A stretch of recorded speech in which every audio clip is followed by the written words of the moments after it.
राय बच्चन से बड़ी खबर दिल्ली में ऐश्वर्या राय बच्चन से ईडी की 6.5 घंटे की पूछताछ। पनामा पेपर्स लीक मामला, उस पनामा पेपर्स मामले से जुड़ी हुई ये पूछताछ 2 बार समन भेजा गया था और उसके बाद अब जाकर ऐश्वर्या राय बच्चन पहुंची। पनामा पेपर्स लीक मामले में ईडी ने पूछताछ की है ऐश्वर्या राय बच्चन से। दिल्ली में ही जामनगर हाउस में ऐश्वर्या राय बच्चन से 6.5 घंटे की पूछताछ। जामनगर हाउस में ईडी ने पूछताछ की है। मामला 2016 में सामने आया था। एक कंपनी वो कंपनी साल 2005 में बनाई गई थी और उसके बाद से अलग अलग देशों में जो है ट्रांजैक्शंस का जिक्र है और उसी सिलसिले में उसी कंपनी में पहले डायरेक्टर थी, उसके बाद शेयर होल्डर बन गए, फिर उसके बाद कंपनी ही बंद कर दी गई और ईडी के सवालों के जवाब ऐश्वर्या राय बच्चन ने दिए और ये सवाल जवाब का सिलसिला काफी लंबा चला। 6.5 घंटे की पूछताछ। इस वक्त की बड़ी खबर दिल्ली से, पनामा पेपर्स केस से जुड़ी हुई बड़ी खबर। ऐश्वर्या राय बच्चन से पूछताछ ईडी की। इससे पहले 2 बार समन भेजा जा चुका था, लेकिन उसके बाद अपील की गई थी कि इसको जो ये पूछताछ ना की जाए, लेकिन उसके बाद भी पूछताछ हुई। एक और समन पहुंचा और उस समन के बाद पूछताछ के लिए दिल्ली पहुंची ऐश्वर्या राय बच्चन। नीरज गौड़ हमारे साथ संवाददाता जुड़ गए। नीरज, 6.5 घंटे की पूछताछ क्या समाप्त हो गई है पूछताछ या अभी पूछताछ चल रही है? बिल्कुल, मैं बताऊं कि अभी तकरीबन 5 मिनट पहले ही जो कि ईडी का ऑफिस है जामनगर में इंडिया गेट के पास में, वहां से ऐश्वर्या राय बच्चन जो है अपनी गाड़ी से बाहर निकली है और जिस तरीके से बताया कि दोपहर तकरीबन 12:30 बजे के आसपास ऐश्वर्या राय बच्चन यहाँ पर पहुंची थी पूछताछ के लिए, जो कि पनामा पेपर लीक्स का मामला है। और उसके बाद में करीब 7 बजे के आसपास ऐश्वर्या राय बच्चन जो है बाहर निकली है। तमाम उनसे सवालों के जवाब दिए गए हैं। कई ऐसे सवाल थे जिनका जवाब ऐश्वर्या राय बच्चन ने देने से मना भी किया है और उसको लेकर के तमाम जो दस्तावेज है पनामा पेपर लीक्स मामले में वो लेकर के अपने साथ आई थी और कई ऐसे सवाल किए गए जिनसे ईडी जो है वो संतुष्ट नजर नहीं आई है। उनका कहना है कि अगर जरूरत पड़ेगी तो दोबारा पूछताछ के लिए ऐश्वर्या जो कि बच्चन है उनको बुलाया जा सकता है। जी, लगभग किस तरह के सवाल उनके सामने रखे गए थे और क्या दोबारा पूछताछ हो सकती है? बिल्कुल, क्योंकि जिस तरीके से मैं आपको बताऊं कि ईडी ने पूरी तैयारी की थी, जो कि ऐश्वर्या राय बच्चन से जो कि सवाल करने थे पेपर लीक मामले से जुड़े, उसको लेकर के एक फहरिस्त तैयार की गई थी सवालों की और एक के बाद एक उनसे सवाल किए गए। और जिस तरीके से इसमें जो बताया गया कि टैक्स की हेराफेरी की गई थी, इसको लेकर के जो कि ईडी की स्पेशल इन्वेस्टिगेशन टीम है वो इस पूरे मामले को देख रही है। पनामा पेपर लीक्स का जो मामला हुआ था उसमें कई जो भारतीय हैं, कई जो उसमें बड़े उद्योगपति हैं, फिल्म स्टार है, उनका नाम सामने आया था। उसके बाद जो कि ऐश्वर्या जो कि बच्चन है उनका, उसी के साथ में उनके जो अमिताभ बच्चन है उनके जो ससुर है उनका नाम भी सामने आया था। तो कई ऐसी बातें हैं जिसको लेकर के ठीक है उनके सामने सवाल रखे गए। लेकिन नीरज, आप ये बताएं कि जैसे वो बाहर निकली ईडी ऑफिस से, क्या मीडिया से बात की उन्होंने?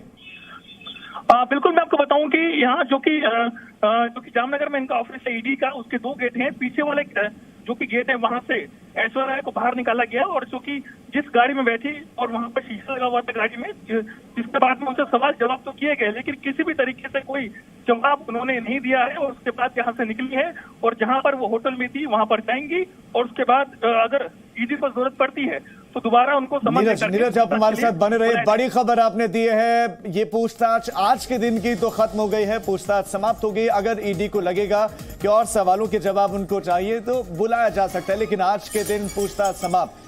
तकरीबन 6.5 घंटे तक ऐश्वर्या राय बच्चन से पूछताछ हुई। जितेंद्र हमारे संवाददाता इस वक्त हमारे साथ जुड़ गए हैं न्यूज रूम से। जितेंद्र, 6.5 घंटे की पूछताछ और उसके बाद ईडी को अगर लगेगा कि बुलाना है तो एक बार फिर से बुलाया जा सकता है। वो संभावित सवाल क्या रहे होंगे जिनको फेस किया होगा आज ऐश्वर्या ने? देखिए, ईडी ने ऐश्वर्या राय बच्चन को फेमा के तहत नोटिस देकर के बुलाया था, जो कि पनामा पेपर लीक हुआ था अप्रैल 2016 में।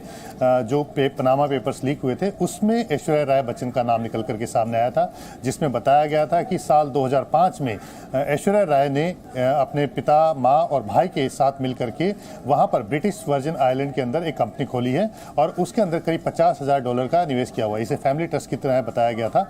आखिर जब ये नाम आया है उसको लेकर के ईडी ने फेमा के तहत मामला दर्ज करके इस पूरे मामले की जानकारी लेने के लिए ऐश्वर्या राय बच्चन को पूछताछ के लिए बुलाया था। ऐश्वर्या राय जो है अपने साथ सवालों के जवाब भी लेकर के आई है। कुछ डॉक्यूमेंट्स उनसे मांगे गए थे जो इन्वेस्टमेंट उन्होंने वहां पर किया था, तो उस इन्वेस्टमेंट से रिलेटेड जो डॉक्यूमेंट्स हैं वो भी ऐश्वर्या राय ने यहाँ पर ईडी ऑफिशियल्स को दिए हैं। अब जो आज जवाब दिए गए हैं और जो अभी तक की फाइंडिंग्स रही हैं ईडी ऑफिशियल्स की, उसको लेकर के उन जवाब और सवाल को एनालाइज किया जाएगा ईडी ऑफिशियल्स, और उसके बाद अगर ज़रूरत पड़ती है तो ऐश्वर्या राय को फिर से पूछताछ के लिए बुलाया जाएगा। इसके अलावा एक और बात बता दूं मैं, क्योंकि इससे पहले अभिषेक बच्चन से भी ईडी इसी मामले के अंदर पूछताछ कर चुके हैं। करीब 3-4 महीने पहले उनको पूछताछ के लिए बुलाया गया था क्योंकि बच्चन परिवार का नाम पनामा पेपर लीक में आया था। हालांकि ऐश्वर्या राय का जो मामला है, जो ये इस कंपनी को लेकर के अगर बात करें हम, तो ये जब बच्चन परिवार की बहू बनी थी उससे पहले उन्होंने 2005 में कंपनी खोली थी, 2007 में शादी हुई थी और 2008 में उन्होंने कंपनी को बंद कर दिया था।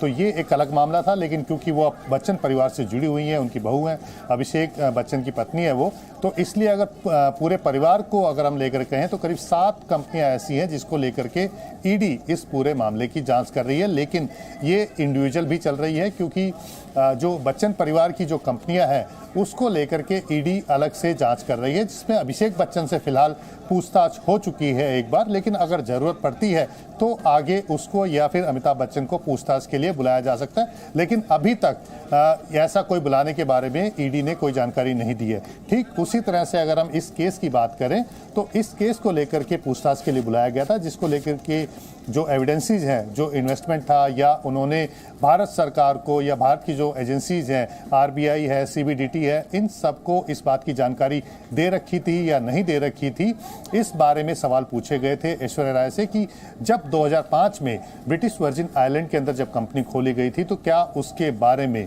आरबीआई से जानकारी परमिशन ली गई थी, क्या उनको इस बात की जानकारी दी गई थी, और जब 2008 में जब कंपनी बंद की तब क्या इसके बारे में अपनी जानकारी दी गई थी। इसके अलावा सबसे अहम सवाल ये भी है कि जब शुरुआत में कंपनी खोली गई थी तो सबके नाम इस कंपनी के अंदर एज ए डायरेक्टर के तौर पर थे, लेकिन बाद में शेयर होल्डर बने और बाद में नाम बदलकर जो ऐश्वर्या राय है, बिल्कुल, और कुछ वक्त बाद जितेंद्र कंपनी ही बंद कर दी गई। जितेंद्र, आप नजर बनाए रखें, बड़ी खबर है, हमारी नजर लगातार बने हुए है। ऐश्वर्या राय बच्चन से ईडी की पूछताछ खत्म हो गई है और ईडी ऑफिस से वो बाहर भी निकल आए हैं।